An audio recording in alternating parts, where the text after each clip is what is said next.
Talks of Finding Wholesomeness. Before we get started, I'd like to read you a couple of verses. The first couple of things that God said, I found them quite interesting, and I thought maybe that you would find them interesting as well.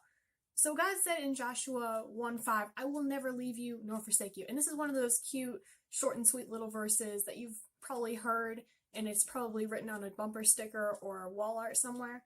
But this next verse is the exact opposite. You will probably not find this verse on a bumper sticker or on a piece of wall art or really anywhere. And I want you to look up this verse in Matthew 26:11, where Jesus says, you will not always have me. And so I was up late and I was really confused about why God and Jesus would say different things. I mean, yes, the context of the second verse is referring to the story of when the prostitute poured expensive perfume on Jesus' feet because he was going to be crucified very soon. But let's just forget about the context for a minute. Let's just forget about the context. This is the only time I'll ever tell you to forget about the context, because usually the context is usually important, and it actually is.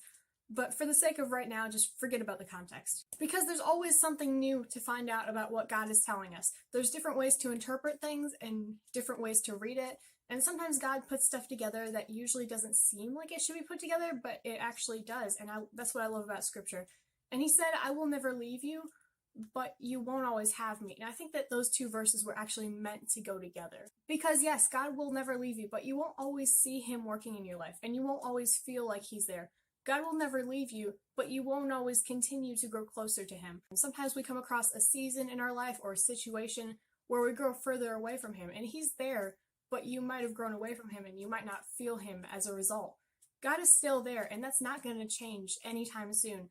But our lives are constantly changing and shifting from season to season and from situation to situation. And sometimes our lives change so much and we can become either so busy or we have different priorities. And as a result of this, sometimes we will lose focus of God and we will wonder where on earth he went, but he's here. You might have positioned yourself away from God for a little while, so you won't always have him, but he will never leave you, and he's just waiting for you to come back to him. And I want to remind you today that he's still working even when you don't see it.